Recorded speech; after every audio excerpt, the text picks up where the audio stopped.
오늘 금리나 부동산 정책 완화 심중해야 하는, 정부가 신중하게 추진해야 하는 이유에 대해서 서울대 경제학 교수님의 이야기를 좀 기사화한 것을 보도록 하겠습니다. 가격은 자본주의 시장 경제 체제의 총하다. 애덤 스미스가 말한 보이지 않는 손이다. 시장 경제 체제에서는 소비가 좋아하게 된 물건은 수요가 증가해 가격이 오르지요. 상승하고, 이러한 가격 변화를 보고 기업은 이윤을 늘리고자 가격이 상승한 물건의 생산을 증가시킨다. 그 결과 소비자는 자신이 좋아하는 물건을 많이 소비할 수 있게 되고요. 결국 인위적 시장 개입 없이 가격이라는 보이지 않는 손이 스스로 작동해 소비자가 더 행복해진다. 이런 내용입니다. 자, 부동산 볼까요? 2014에서 21년, 지금부터 3년 전이네요. 서울 아파트 값이 2배 반 급등을 했는데요. 이런 시장 경제 체제에서도 정부나 중앙은행은 종종 가격 결정에 개입을 하죠. 중앙은행의 금리 정책이나 정부의 대출 규제 조절 정책은 자칫 인플레이션, 물가 상승뿐이 아니고요. 부동산 가격 폭등을 가져올 수 있고요. 폭등한 부동산 가격이 결국 폭락하면 금융 위기까지 이야기할 수 있어 늘 세심한 주의를 필요로 하고 있습니다. 한국의 경우 2014년 이후 2021년까지 서울의 아파트 값이 지금 현재 2배 반 이상 폭등을 했습니다. 전셋값도 70% 급등을 했죠. 집 없는 서민은 멀어져가는 내 집 마련의 꿈으로 좌절을 하고 있고요. 집값과 함께 오르는 전셋값으로 더욱 좌절합니다. 주택담보대출도 470조 원 넘게 증가해 집을 구매한 집주인도 가계부채에 큰 짐을 안게 됐습니다.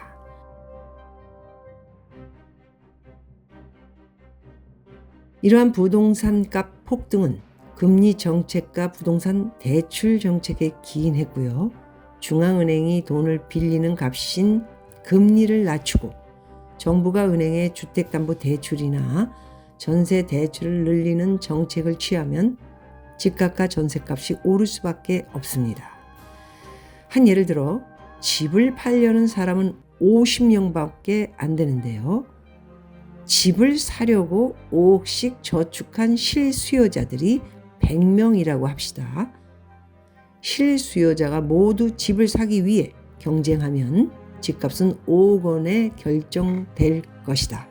이때 은행이 싼 이자로 대출을 해주면 실수요자가 은행에서 대출을 받아 남들보다 높은 가격을 제시해서 집을 사려 할 수 있습니다. 특히 금리가 낮을수록, 예를 들어서 금리가 0%에 가까우면 비용이 거의 들지 않으니 누구나 은행 돈 빌려서 집을 사려 할 것이죠. 저금리로 인해 100명이 모두 은행 대출을 받아 집을 사려 경쟁하게 되면 결국 어떻게 됩니까? 집값은 은행 대출만큼 오릅니다. 은행이 1인당 5억씩 대출을 주면 집값은 10억 원까지 오를 수 있다라는 결과를 알 수 있죠. 결국 실수요자를 위한다는 은행의 대출과 저금리로 인해 집을 산 사람들은 은행 대출 5억 원만큼의 빚을 지고 10억 원의 집을 사게 됩니다. 금리를 더 낮출수록, 그리고 1인당 주택 대출을 더 늘릴수록 집값은 더 오르겠죠. 은행이 5억이 아니라 10억 원 대출해 주면 집을 산 사람들은 10억 원만큼 빚을 지고요. 집값은 15억 원의 집을 사게 됩니다. 낮은 이자율과 주택 대출이 가계 부채만 늘리고 집값만 올리게 되는 것이죠. 전셋값도 마찬가지입니다. 낮은 이율의 은행이 전세 대출을 늘리면 늘릴수록 전셋값은 더 오릅니다. 은행이 주택담보대출을 늘려도 전셋값이 오르고요. 집값이 오르면 이에 따라 전세를 줄여던 집주인이 마음을 바꿔 집을 팔 수 있습니다. 그 결과 전세 공급이 줄어들어 전셋값이 오르게 된다는 말이죠.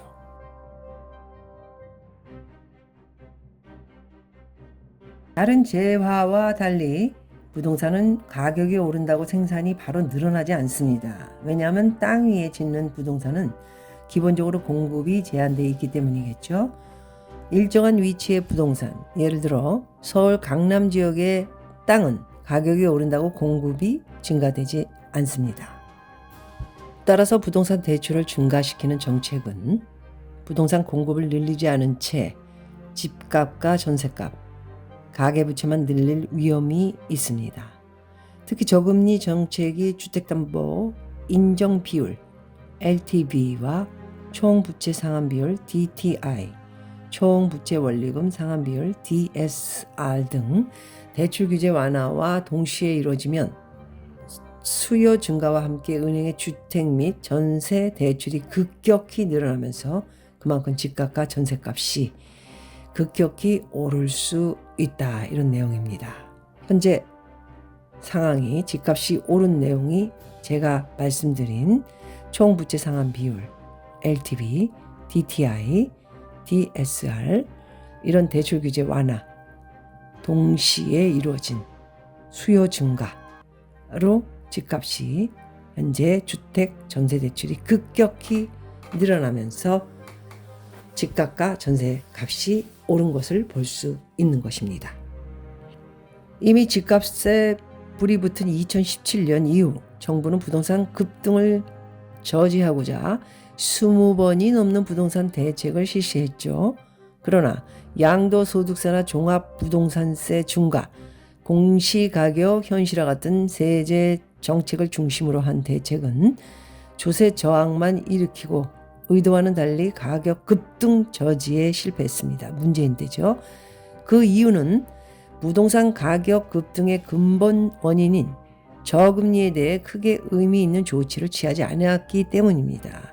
이자가 너무너무 낮지 않았습니까? 2017년 그에 대한 원인이 있는 것인데 오히려 거꾸로 아무거나 그냥 세금 마구잡이로 갖다 내라, 중과해라, 공시가격 올려라 이런 거 가지고 되지 않는 겁니다. 부동산 가격이 계속 급등함에 한국은행은 금리를 2020년에 0.5%까지 낮추는 등 이 기간에 2% 이하의 낮은 저금리를 지속해서 유지했습니다. 이 기간에 한국은행이 기준금리를 낮출수록 서울시 아파트 가격 상승률은 더욱 증가하는 경향을 나타냈죠. 금리를 이때 내리는 사람들이 어디 있습니까?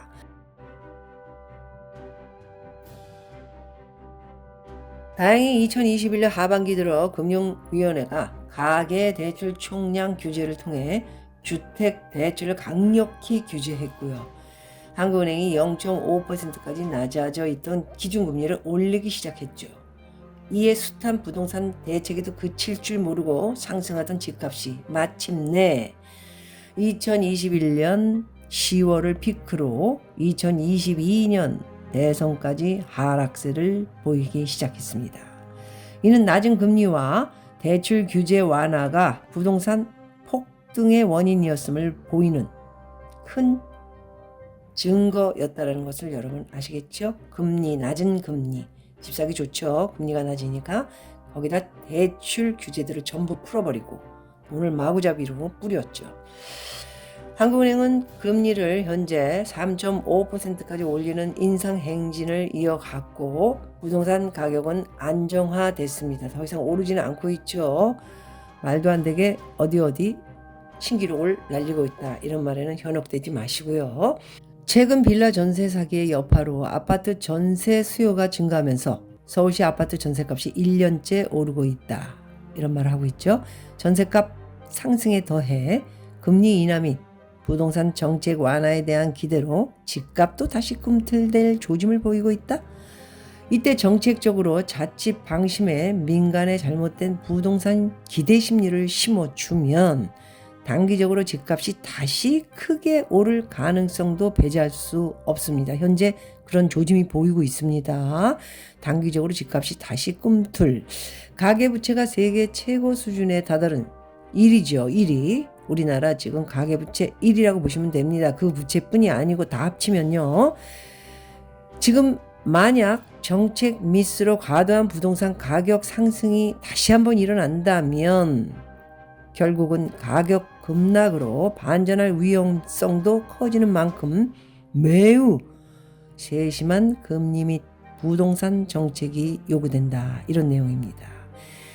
1980년대 후반 일본의 저금리 정책은 수년간에 걸친 부동산 가격 폭등을 불러온 뒤에야 결국 10년 후 1990년대 초 부동산 가격 버블 붕괴와 금융위기로 이어졌습니다. 향후 집값이 또다시 크게 오르고 그 결과 금융위기 압력도 커지는 일이 벌어지면 국민은 이 같은 정책 실패에 대한 정치적 책임을 엄중히 물을 것이 분명하다. 정신 차리시오. 정치 그리고 현재 이 정권 이 부동산 불패시나 뭐 이런 내용들도 있지만 지금 그런 내용이 현혹돼서는 안 되고요. 정부는 부동산 정책 완화 굉장히 많은 돈을 지금 신생아 대출부터 또 뿌려대고 있는데 신중하게 모든 것을 추진해야 합니다. 자산이 대폭락을 하게 되면 그 원망은 조금 아까 말씀드린 것처럼 국민들이 모두 정책 실패에 대한 또 정치적 책임을 정치하는 사람들에게 엄중히 묻게 될 것이라는 말씀을 올리면서 여기까지 하도록 하겠습니다. 고맙습니다.